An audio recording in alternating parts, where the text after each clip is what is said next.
Here, you can exercise your rights to freedom every day without leaving your home. We don't just say, we do. It's the Stain City way.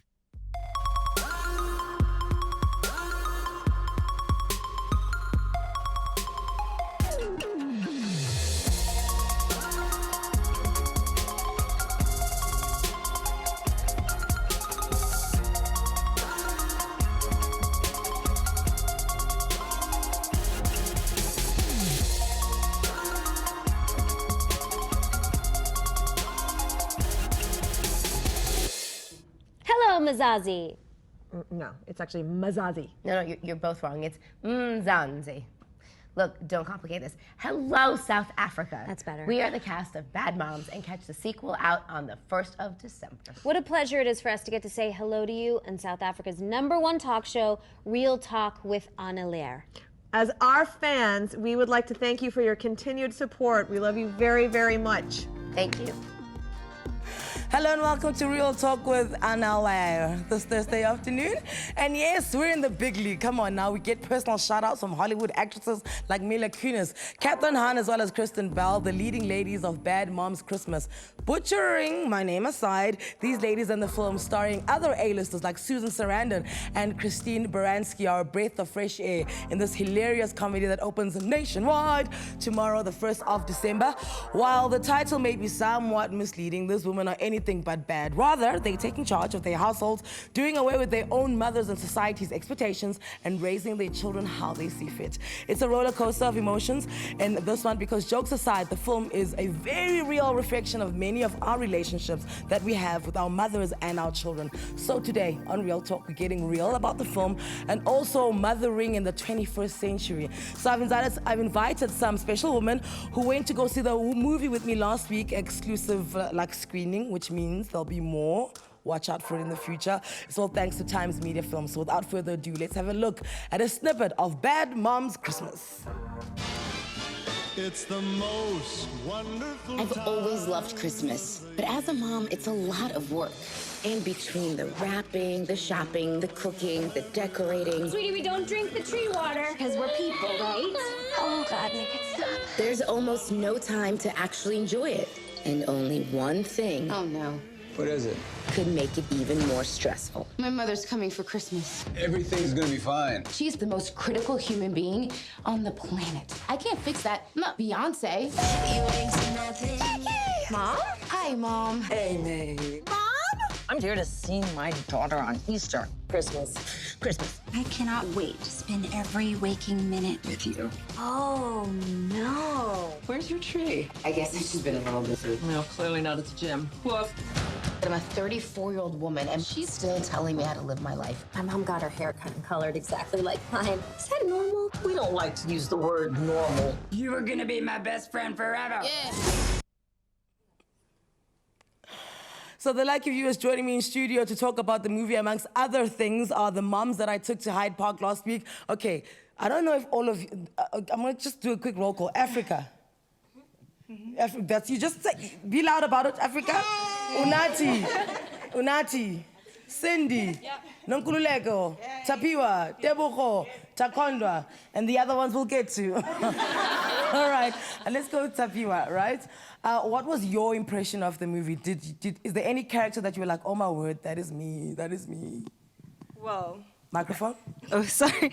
Well, to be honest, I'm not a parent. Okay. Yes, but I think it's interesting in how you see mother-daughter relationships within the 21st century. Because, I mean, I do have a mother myself, and we do kind of clash in certain things, particularly surrounding the holidays. Because I'm different, she's different. She's very African. I'm very kind of, European in my... Because I love Christmas. It's my favorite time of the year. They don't understand that link and how much I do enjoy Christmas, because for them it's just another time to go to the village and, be in the village. Okay, so wait, so you guys say you clash, right? Yes. When was the first time you said no to your mom? Do you remember?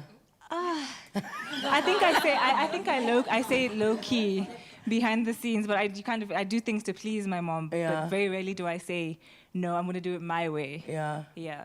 I think it's the first step to realizing that you're growing up, because for a long time you grow up wanting to please your mother, and then you come into your own and you realize, actually, no, I don't want to do it this way, I want to do it this way. Cindy, you have 2 daughters, right? So one of these days they're going to disagree with it. Right now, mom knows everything and mom is wonderful. But I mean, can you link it to when you first, decided you're not going to do something that your mom loves to do, but you realize it's not you, to how you think you're going to react when your children first tell you that? Look, every day I would say, I sit there and I think, sure, what would my mom say if my child had to speak to me like this? And I remind them, I say, I wasn't allowed to speak to my mother like that or disagree with her like that on certain things. But I think with regards to the movie, it's quite interesting because it makes you start to question, what is it about the holidays and the Christmas that your parents do that you do or don't want to do, and then that's where it becomes hard, because they have their Christmas tradition. They're also adults, and now we're adults, and we want to start maybe our own traditions or carry on some of the traditions. And I don't know what I'm going to do when that day comes, when my kids start disagreeing with me. Look, kids already start disagreeing at a very young age. Kids today do know exactly what they want and when they want it, and our job is to guide them, because they're not always right. So it is a tough one, but when they become 18, that's kind of it. That's it. Yeah. That's it. Sati, which one is Sati? There you go. Please give Sati the microphone. So you watched the movie, right? Yes. Microphone to your mouth. And when you look at the movie, who did you resonate with more? The one, that mother. Like my mother, she always wants to be like me. Oh, I'm so the one last born, yes. Oh no, the one where the mom gets into bed with her and watches her and her husband. Can we agree that was the worst mother? Like, I really just felt like I prefer the mom who disappears for 10 years and she comes back smoking illegal substances. Do you know what I'm saying? Rather give me that mother. So that was your mom? That is my mother, and I'm the last born. She makes clothes, so she always makes sure we wear the same clothes, me and her. So yes, matching. Are you wearing your mother's ensemble now? No. She's disapproving wherever she is.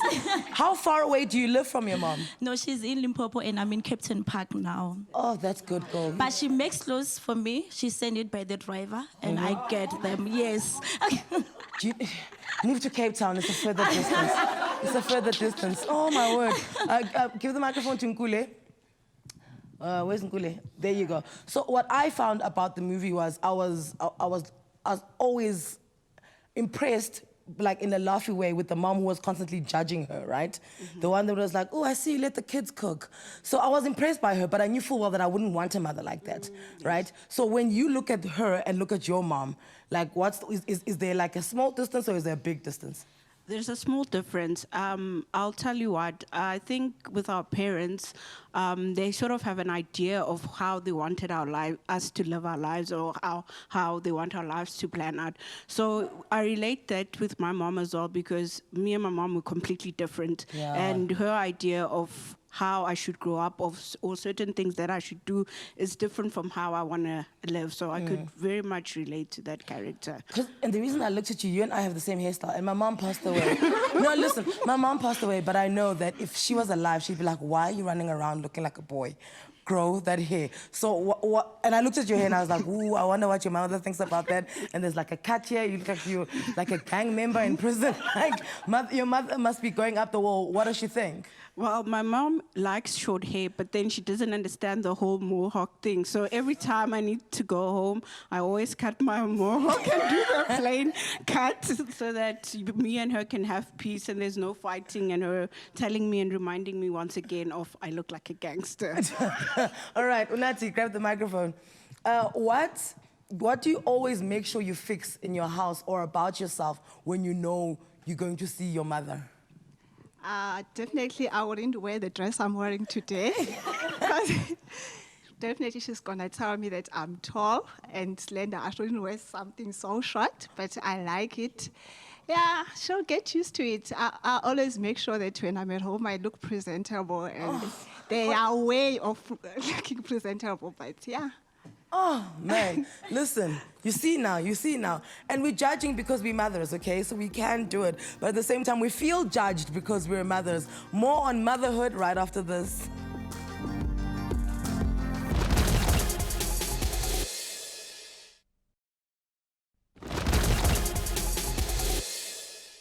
Where? My house? Yes, and 184 people are coming.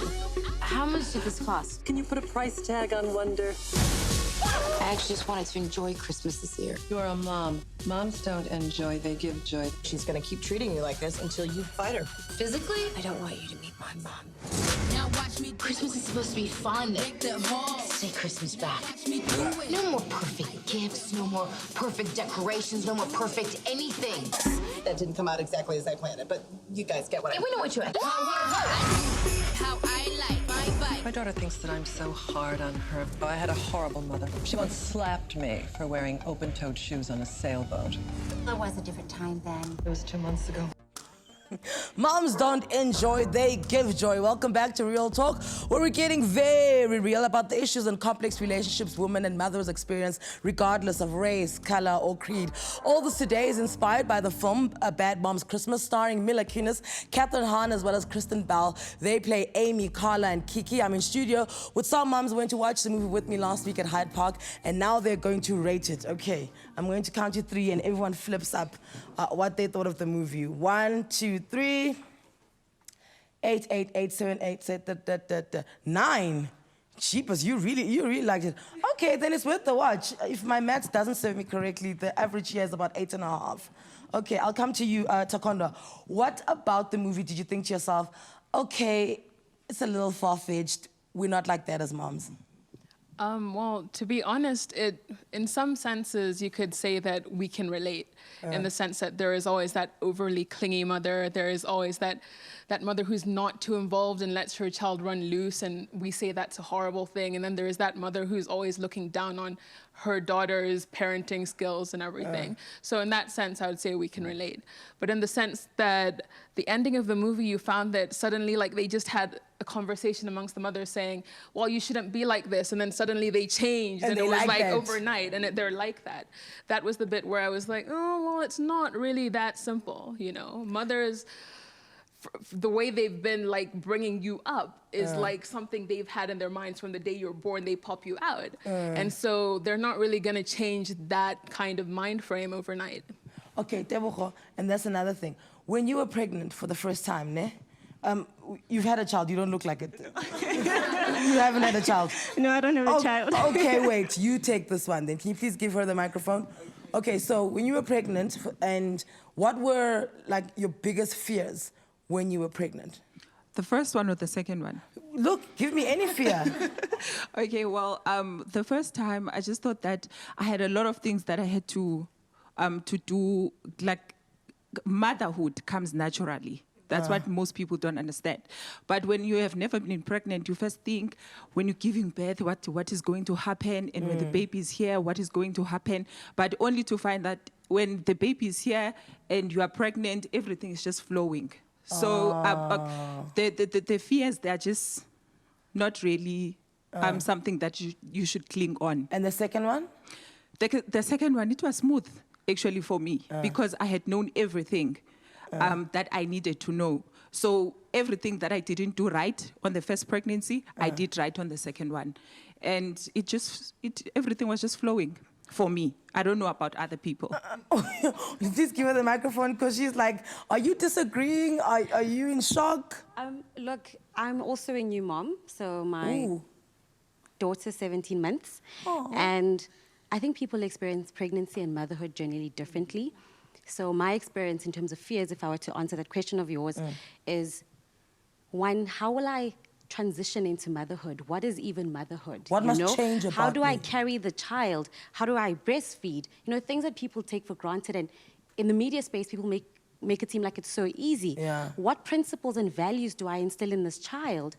How do I balance my traditions and culture as Umxhosa, but also expose the child to the Western world? So it's all these different conversations that you have with yourself, and you have so much anxiety in terms of your relationship with the child. But as she's saying, though, I do have to agree that you kind of ease into not ease into it, but it's a natural progression, if that makes sense.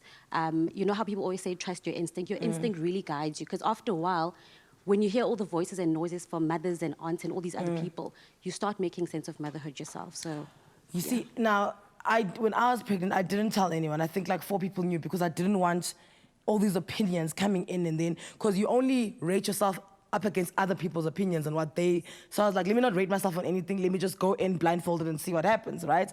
Which is fine. But also then I felt like, oh my word, like, how do I do this? How do I do that? And also I didn't have a mom. So, Nomaputa, when you had your child, what was the most important thing that you feel your mother taught you? And to date, you know that any person who has a child, it's the first thing you teach them. I have 2 kids. So with the first time, my mother was like, I am going to tell you what to do, but ultimately what you do with abandona bako is going to come from you. Yeah. So that is how I have managed to do everything, because people will have different opinions on how you should do certain things. Do this.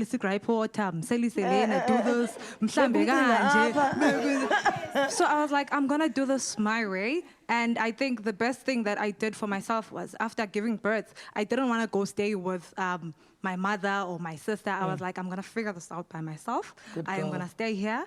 There's 2 people that made this child, so we are going to have to find it out ourselves. And it's quite important, because fundamentally the things you teach yourself about parenthood are the things that you're gonna have to go back to when things don't go out fine. When you try to teach a child a certain thing and they don't adapt to it, you're gonna have to outline what is fundamental. Now, those are the things that they shouldn't compromise. To me, it was language, that I don't want my kids not being able to speak their mother tongue. They must be able to speak their Xhosa, so that when they go home to Eastern Cape, they can speak to my parents. They must be able to speak Sotho because their father is Sotho, so that when you go to that other side of the family, they can speak Sotho. So to me, anything else, like the hair, the comb, the whatnot, I was like, nah. But did that language thing not worry you? Because, you know, because I also wanted my child, I was like, he must learn Xhosa, he must learn English, and he must learn Shona, because his nanny speaks Shona, right?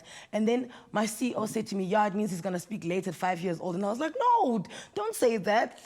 Didn't it concern you that they say they'll speak later if you introduce many languages to them? Yes, I did. So what I did was I would Google all these things. So I learned that if they can start to speak at a later stage. Yes. But when they start to speak, then they mix. Because my child can say, Mami, ndilambile yazi nqanliwe ndibukela TV. Like they can mix Sotho and I really don't mind. Because to me, what's important is that she learns all the 3 languages. Okay. So it didn't matter. But now with the second one, because the other one is already there, then this one picked up on speaking from this earlier. One. Yeah. So now she's 1 and she's already able to say Yima. Oh, yeah. And so I'm really taking it freelancing. Cindy, were you fearful that you would not love the first one as much as you won't love the second one as much as you love the first one? So I'm from 3. I've got 2 older brothers. And my mom, you know, we always tease my parents that they have their favorites. And my mom said to me, wait, one day when you've got kids, you'll understand that there are no favorites. And there really are no favorites. Yeah. My daughters are 2 completely different individuals. I mean, I can't even believe they both came out of me, because they are both different, but they're both such unbelievably amazing humans in their own way that you could never, ever love one more than the other, ever. Really? I promise you. And were you not, sorry, I'm coming to you, were you not concerned about, you know, they like, have them together, 1 year after the other, don't make the gap more than 2 years. Were you not concerned that maybe the gap was too long or too short? So there's a lot of theories on that, right? Yes! There's a lot of theories on when you should and shouldn't have your children. At the end of the day, you can't choose when you do and don't have your children, right? They get given to you when the timing is right. But I did read up from a lot of experts that anything less than 1.5 years and the first child doesn't get to be the baby, it has to grow up very quickly. Anything more than 4 is more of an adjustment for the parents, because you're out of that zone now. You're out of the nappies, they're looking after themselves, they're kind of independent, they know what they want. But my age gap's 2.5 years, and for me, that's worked perfectly. For some people, there's a 10-year age gap, and that works great as well. Yeah. Everybody has their own thing, and whatever age gap you get given, you'll deal with it at the time. Okay, so What does it mean to be a mom in the 21st century? If our conversation in this movie is anything to go by, it's pretty clear that the challenges of being a mother are never ending. Let's just start there. They're a never ending tug of war, irrespective of the generation you come from. Come back after the short break, but tweet us as well and WhatsApp voice note us if you have anything you want to ask. I mean, I've got a panel of mothers here. This is a panel of experts. Mom knows everything, right? So just look at the everything we know right now at the same time. So WhatsApp every voice note. So we'll get to them after the break.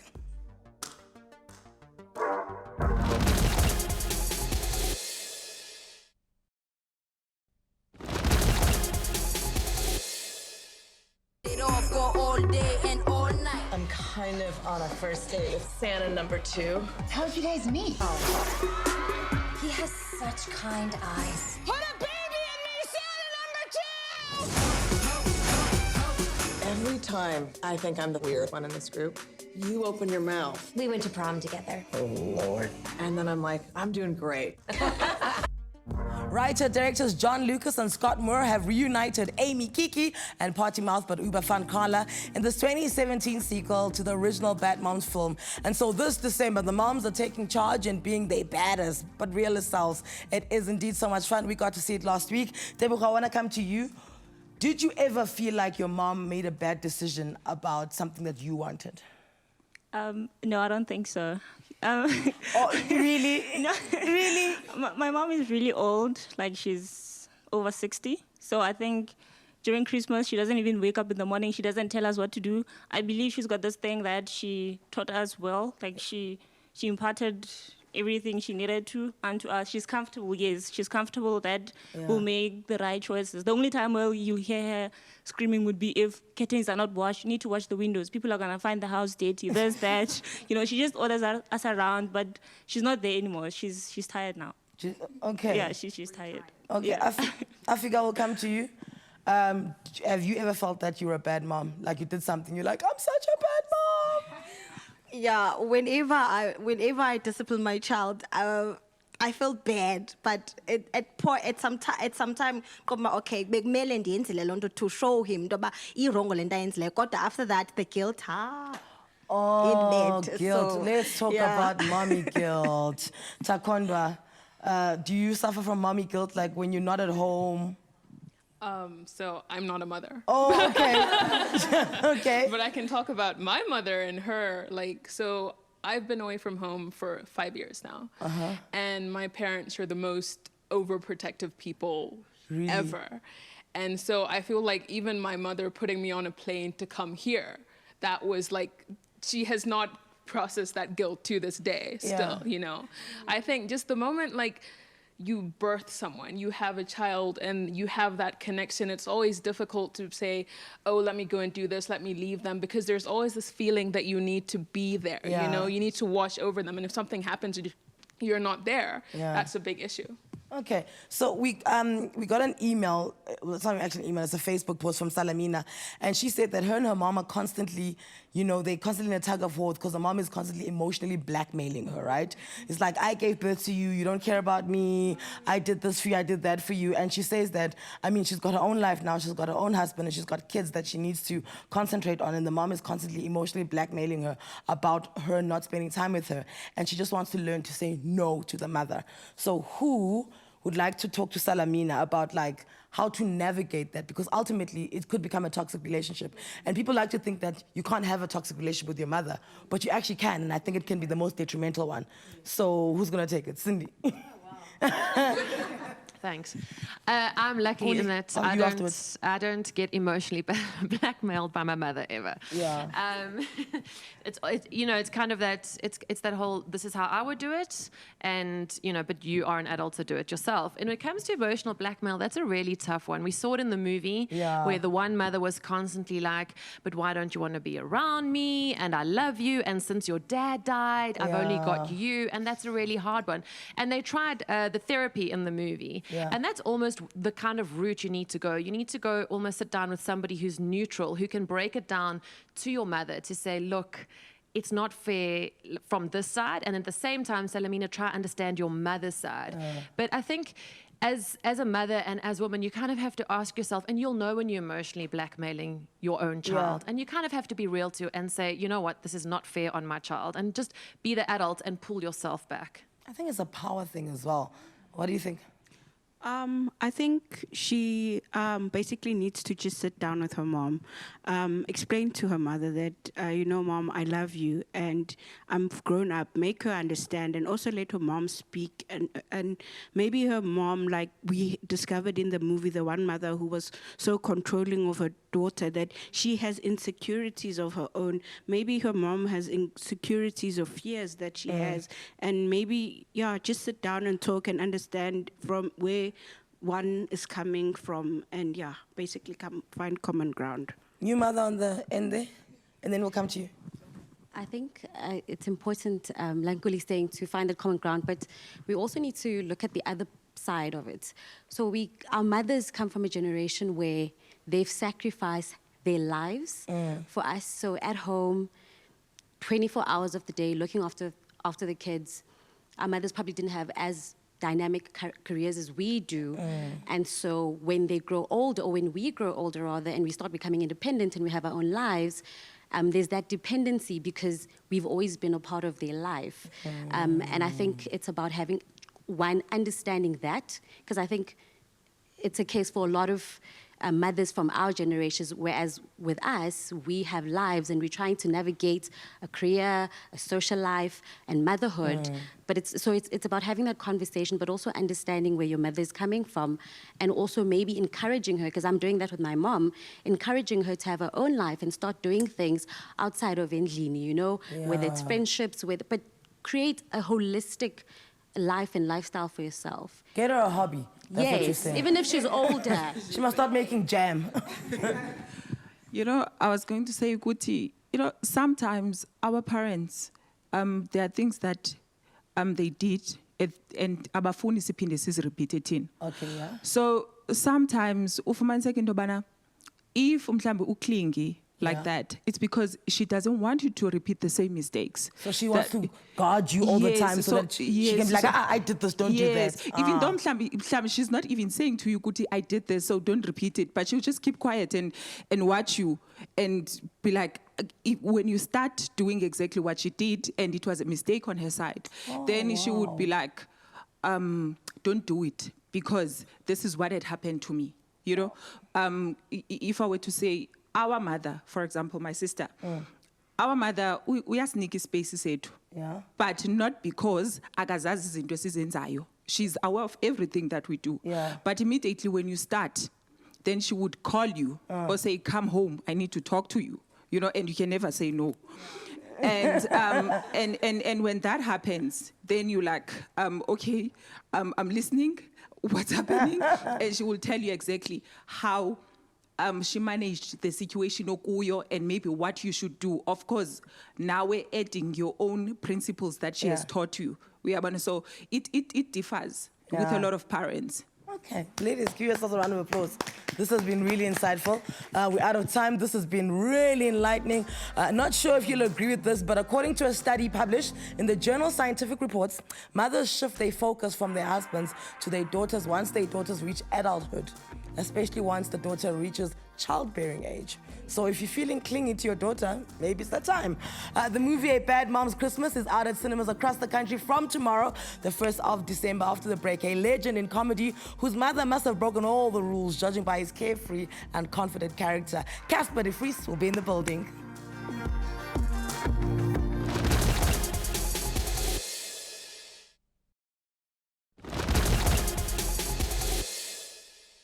Die wêreld gewees het as daar byvoorbeeld 'n George Bush in KwaZulu-Natal gebore was en nie in Amerika nie.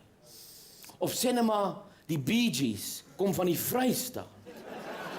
Fanny, Barney en Danny Gibb van Virginia. Hulle sou nie een hit gehad het nie. Die lewe sou heeltemal anders gewees het. Imagine.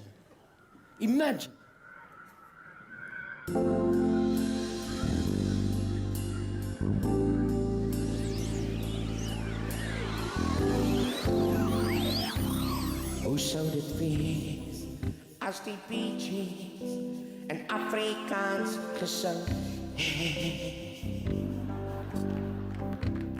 Ek is bevrees, met so weird effe afgeklink. And welcome back to Real Talk on SABC 3. So there was a time when the South African comedy world was lonely, with only a few performers holding the flag in the local scene. This was the time before John Flismus, Trevor Noah, Loyiso Gola, and the rest of the new age kids who've broken onto the international scene. You can name my next guest in the same league as the legendary Joe Mafela, Peter Dirk Ace, as well as Nathaniel. He's one of the pioneers of stand-up comedy, who also does film, television skits, as well as satire in South Africa. It brings me pleasure to welcome the winner of the Lifetime Achiever Award in comedy, Mr. Casper De Vries. The real Casper, eh? Casper Nyaveste, you're the second one. You're the second one. This one is the real one. Yeah, there's a lot of Caspers now. Casper Nyabet, Casper Bosman, Casper Lee, Casper De Vries, and even what's her name's boyfriend was Casper. J-Lo. Yeah. J-Lo's boyfriend. Yeah. And don't forget Casper the Friendly Ghost. He's the original. I love him. But we had Casper Nyavest on the phone the other day, and we're like, yeah, you know, you're not the original Casper, this one is. And he was like, no, actually, Casper De Vries is. So we were like, oh, okay. Ooh. Glad that you recognize. Yeah. Glad that you recognize. Because he's got a double S. Oh. He's got a double S. I got the one S. Oh, is this now your birth name, like birth certificate? Yeah, people say, what's your real name? Gippie Leroux. And I said, no, it's Casper De Vries. So it sounds so made up. No, it's not. It actually sounds like it was meant to be. Yeah, yeah. Like on billboards. Yeah. Did your mom want you to become who you are today? I hope so. I hope so. She died this year. Oh, no. And she was very proud of me, at least, you know. Yeah, we got along. Look, you say yourself that people don't want to put you on TV because you're risque, right? And we're on live TV right now. I know, I'm holding myself in like... I was like, if I'm going to get fired, I'll go down with you. It's fine. Okay. But I mean, when it comes to you being risque, is it something you plan, or is it just that you were raised in such a colorful, free environment that you can't help but be that person? Yes, yes. I like to be honest about everything and not, you know, BS. Beat around the bush. And so sometimes I find that what I say is like a couple of years maybe ahead of what's going to happen still. Yeah. And then people get angry and they take offense, and then 5 years later it's fine. Oh, but 5 years later, do you say, I told you so? Yes. Oh, I said, I'm ahead of my time. So, born in Pretoria, raised in Pretoria, studied in Stellenbosch. Yes, then I left Pretoria. Pretoria was out of me when I left for Stellenbosch. I will never go back to Pretoria. It's like the bird will never go back to the egg. Oh. It was my egg. Okay. But now I don't want to go back there. Why don't you want to go back to Pretoria? Because I feel it's finished. It's over. Now I'm in Johannesburg. I love Johannesburg. I love Cape Town. But the place to be is Joburg. Yeah. And I love it. But I love the hustle and the bustle. What about you say the bird can't go back to the egg, right? But let's talk about this egg, like, because generally eggs, they give shelter, right? There's a shell. Yeah. It shelters you. Yeah, but then you break out of the egg. Yeah. And if you climb back into that egg, it's broken now. Okay. Now the wind is blowing and you feel cold and lonely. You know, I don't want to be in the egg now. I want to go make a nest now, far away from the egg. So what was good about Pretoria then? Because it was very conservative. And I was good? in a lot of trouble always, yeah. But then that can't be good though. What was good about it? No, I knew I was right. No, that's what was good about it. Because you know what, you say a lot of things, and you know, as black people, like, you go, Casper, you know, because half the time the things you say and the fact that you predicted it very long ago is things that we're trying to hammer in as well. Like, guys, this is wrong. Guys, that is wrong. And you said it long before. And to be fair, it's nice when a white person says it, right? But when you look at the Afrikaans culture and you're constantly going at them, surely there's something good about the Afrikaans culture. Of course. Let's talk about that then. Because they don't like you, these Afrikaans people now, eh? You're in trouble with them. Well, I not know. all of them, but most of them. But that's the thing, not all of them. Yes. There's a lot of problems, Yeah. a lot of attitude that must change. But the Afrikaans people on the whole, I feel I represent the good side of them. Yeah. Very open, very liberal. We can talk about anything. Hard workers. We can, and we can have fun. And that is also my comedy style. Is I wanted to be more inclusive, so I started doing English as well later on in my life, because I just felt I was born into Afrikaans, the egg. Now I must cope, and now I must get out of it, and I'm more of a general person. I can make anyone laugh, not just Afrikaans people. So, but some of them are fantastic, and some of them are horrible. But that's what I say in my shows as well. And I bring a mirror up for them to watch. Sometimes they take a mirror away and then bring the mirror back. But I've got hope for most of the Afrikaans people in the future, that they will realize how fortunate they were and how we must work together, not on your own in some estate, please. Yeah. Do you not struggle to be funny in English? I tried. The first time I tried in English was, well, John Vlismus asked me to do stand-up bits in mass hysteria. And that worked like a charm. Oh, I was like, I'm funny. I am funny. Now I'm going to do an English show. And I did an English show called Casper Goes Khaki. Yeah. Not a titter. Not a titter. Because I was nervous. My English was all of a sudden, I don't know so as what to speak. Good evening, ladies and gentlemen. I was a bit nervous. But now I'm used to it, because I'm doing the Casper radio show, which is, I nearly said by dingus, but it's by, what? Bilingual. Yeah, that's the word. It's so nice when I help out a white person. Thank you so much. With the English language. It just shows 1994. It really did happen. It did? So, you're never nervous when you have to do a show in Afrikaans then? No. Really? I'm excited. Okay. Always excited. Now I'm excited with English as well. Yeah. But I've learned that for myself, is don't be nervous. The people don't want to see you nervous. Rather be excited to bring the message. And I've changed. But that night was a bit big for me, because it's the first time ever that I had to do a show for 2 hours in English. So I was like... But what's the pressure with, because, I mean, having known you since I was a kid, and you've always been somebody who was on TV. Yes. Donkey. Hey, man, we were in there. I lived in Waterkloof in 1992, so... excuse me. I knew you, okay? So my thing is, you're one of the people where you are expected to be naturally funny all the time. Is that not a pressure on you? No, not at all. Because I am naturally funny when I am myself, and when I am at home, I'm not. I'm very quiet and take in like a battery. Yeah. And it's not that I go around and make jokes.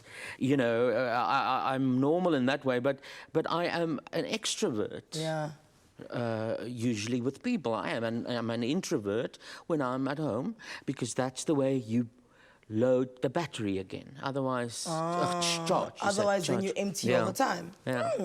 Look, stay right where you are. When we come back, we'll talk about his lifetime achievement, his future plans. We'll be back after this short, like Casper, ad break.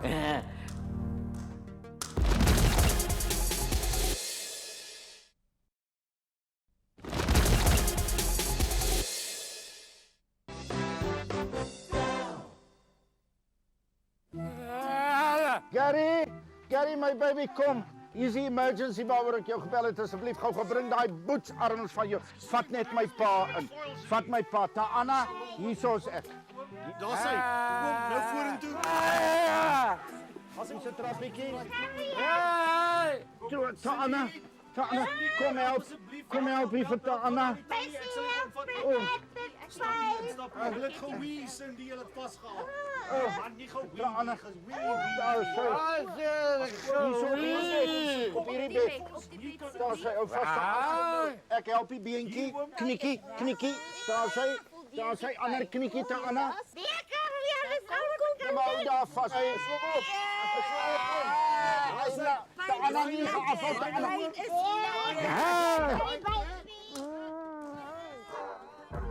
Welcome back to Real Talk on SABC 3, where the stage is yours. His professional career started in 1986 with...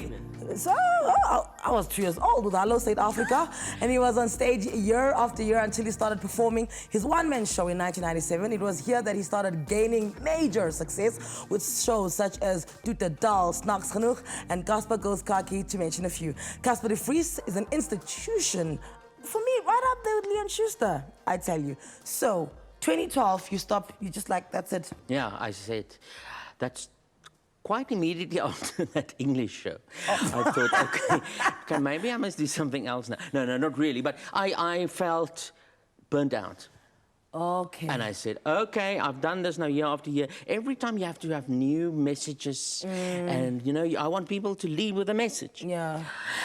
And I thought, no, I've got nothing more to say. They can all go and die. And then I thought I will paint. And I loved that.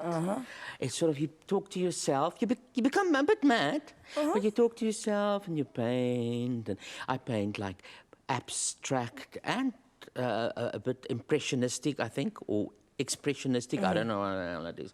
But I paint that. And then I won this Lifetime Achievement Award. I thought, my God. Did that thrust you back then onto the stage? All then right. I thought, okay, they love me. They still love me, like Sally Field. And so I'm back on stage now since 1990. No, where are we now?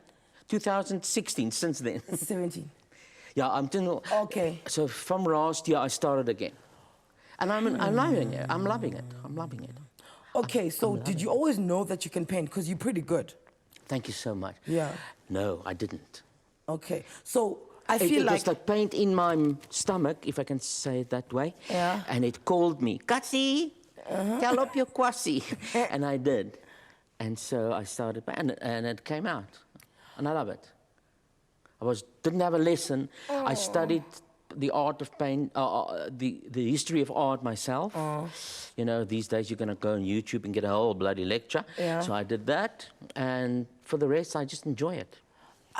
It sounds to me like, okay, before I get to like what it sounds to me like, when you say you got burnt out in 2012, now even doctors say by the time you feel you're burnt out, you're 3 years over when you should have actually just rested, right? So obviously you took a break in 2012, but when did the passion start dwindling away, where you feel like, I don't want to do this, it's not a job, you know, you don't want to get up, you don't want to get on stage? About 2011, 2010, yeah. I was going on stage thinking, I can't wait to go off stage. And I thought, that's wrong. So I had a little meeting with myself. And I said, Casper, something's wrong with you. And I said, I know. I don't want to perform anymore. I know. And I said, why don't you take a break? And I answered, okay. And I did. And it did me a world of good. Yeah. What was the biggest fear about being on a break? No. Luckily, I have facets that can be used. So just then, Gareth Cliff called me and said, do you want to do a radio show on my non-radio service? And I said, yes, I always wanted to. So that sort of filled the gap. And I was doing that. You know? And your show's the most popular one there, am I wrong? Well, Gareth's the most popular, always Gareth. We love you. And then after him, me by a mile. So, would you say radio and painting saved you? It opened up new doors. It opened up new doors to me, yeah. And now that you're back, you say you want people to always leave with a message. What's the current Casper message? The current Casper message is, I cannot say that on SABC because you're going to be fired. Okay, no, don't say. But we are... We are in groot... Yeah, the world. Okay. We're not well. Something is not right. I agree with you. And we must all now focus and see what we can do right. Yeah. I mean, look at all these stories coming out from, you know, everywhere. And do you think the stories were always there? It's just that... Yes. Yes. So then clearly we've always been in trouble. Because we've always been out. But now people are getting caught. And only then they go, oh, okay, I'm sorry, I did that. And then the next one, but he did that to me. Okay, I did that. But they're all keeping quiet. And I think most of us are,